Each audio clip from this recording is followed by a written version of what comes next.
सड़क के नल के पास औरत सारे बहस कर रहे होते हैं। हवा में मटके उड़ रहे हैं। तुझसे पहले तो मैं आई। आहा, तुझसे पहले मैं आई। अरे रुको तुम, चूल्हे पे दाल पक रहा है, एक मटका पानी तो लेने दो। अरे तुम रुको, वहाँ झूले में मेरा बेटा रो रहा है। अरे निकलो, तुम्हारी कहानियाँ। चूल्हे पे दाल पक रहा है तो मैं क्या करूँ, और झूले में बच्चा रो रहा है तो मैं क्या करूँ। ऐसे उन दोनों औरतों को बगल में धकेलकर तीसरी औरत नल के पास आकर उसका मटका भर देती है। इतने में वही बगल में आमने सामने घरों में रहने वाले मंदाकिनी और मंगतायरू उनके अपने अपने मटके लेकर वहाँ आते हैं। एक दूसरे को देखते ही वो दोनों गुस्से से लाल हो जाते हैं। मंगतायरू और मंदाकिनी दोनों सास बहू हैं और दोनों एक ही घर में रहते थे।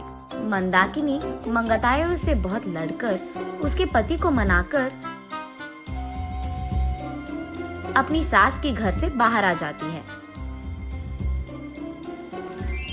दोनों का अतीत उनके सामने आता है। एक मटका पानी लाने के लिए इतना नाटक करती थी। जब भी कुछ काम बोलूं, यहाँ दुख रहा है, वहाँ दुख रहा है कहती थी। और अब देखो, मेम साहब सुबह ही उठकर मटका में पानी भरने नल के पास आ रही है। सुबह उठते ही सारे पकवान को भैंस की तरह खाती रहती है, चीजों को यहाँ से वहाँ तक नहीं लगाती है। लेकिन अब देखो, भैंस चल के आ रही है मटके पानी के लिए।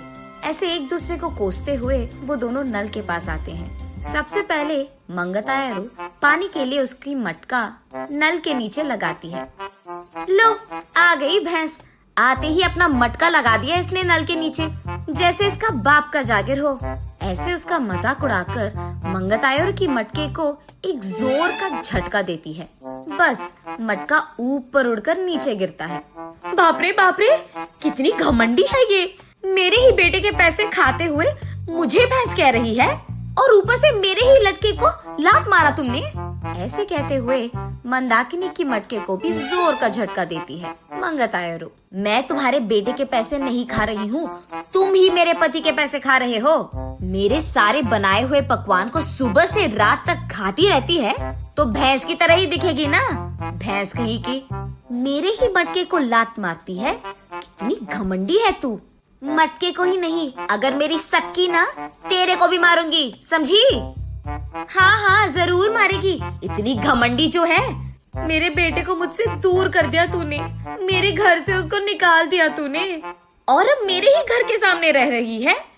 सिर्फ तेरे बेटे को ही नहीं, तुझे भी तेरे घर से निकाल दूंगी, समझी? मुझसे पंगा लेगी ना, ऐसे ही होगा। तू तो जरूर करेगी, घमंडी औरत, बंदर मुंह वाली कहीं की। तुझे देखकर ऐसा लगता है कि भैंस को कपड़े पहनाए हैं, और तू मुझे बंदर कह रही है। भैंस कहीं की मुझे भैंस कह रही है, मुझे बंदर कह रही है। ऐसे वो दोनों एक दूसरे से लड़ते हुए एक दूसरे के बाल पकड़कर लड़ते लड़ते नल के बगल में मौजूद कीचड़ में गिर जाते हैं। ये सब दूर से देख रहे बाप बेटे दोनों एक दूसरे को देख हंस पड़ते हैं।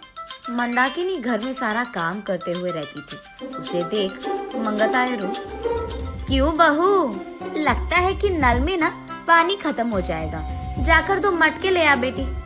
ऐसे ऑर्डर देती थी मंगतायरू। मंदाकिनी के हाथों बनाए सारे पकवान खाते हुए वो हमेशा शिकायत करती थी कि इसमें नमक कम है और इसमें मिर्ची ज्यादा है, ये तो बहुत तीखा हो गया, ये तो बहुत मीठा है। उसके शिकायत सुनने के 2 दिन बाद तक मंदाकिनी रसोई घर का मुंह भी नहीं देखती थी, रूठकर अपना मुंह लटकाती थी। तब चुपचाप मंगतायरू को ही सारे काम करना पड़ जाता था। जब मंदाकिनी सारा घर को साफ करके 2 मिनट लेट जाती थी, तब मंगतायरू, घर के सामने रंगोली कौन डालेगा, तेरा बाप। ऐसे वो दोनों हमेशा बहस करते हुए लड़ते थे। संदीप ऑफिस से लौटते ही एक तरफ मंगतायरू और दूसरी तरफ मंदाकिनी, दोनों उसको शिकायतें खूब सुनाते थे। ना अपने बीवी को बोलता था और ना ही अपनी माँ से कह पाता। अपने आप में बहुत निराश हो जाता था संदीप। बहुत दिन देखने के बाद अब उसके पास ताकत नहीं था। वो एक दिन अपने पिता के पास जाकर ऐसे कहता है, पापा, मैं घर से अलग होने की सोच रहा हूँ। आपकी बहू भी मुझे हर रोज इसी बात के बारे में सताती रहती है। हाँ तो तुम सच में अलग हो जाओगे बेटा? तुम्हें क्या लगता है अलग रहने से इन दोनों में ममता जाग उठेगी? ममता और प्यार भले ही बाहर ना आए, लेकिन इन दोनों को इतना तो समझ आएगा कि एक दूसरे के बिना अपने अपने घरों में अकेले रहते हुए, सारे काम अकेले करते हुए कितना मुश्किल है। अब दोनों को समझ में आना है ना पापा कि अलग रहना कितना मुश्किल है। ऐसे कहता है। हाँ ठीक है, तुम्हारी मर्जी, लेकिन अभी के अभी कहाँ जाओगे बेटा? मैं कहाँ जाऊँगा, हमारे घर के एकदम सामने जो घर है उसमें किराए पे रहूंगा। ऐसे बाप बेटे दोनों ऐसी योजना बनाते हैं जिनसे सास बहू अनजान है। इन दोनों को सबक सिखाना तो छोड़ो, एकदम पागलों की तरह लड़ रहे हैं ये दोनों। ऐसे कीचड़ में गिरे सास बहू को देख उनके चारों ओर मौजूद सारे गांव वाले जोर जोर से हंसते रहते हैं।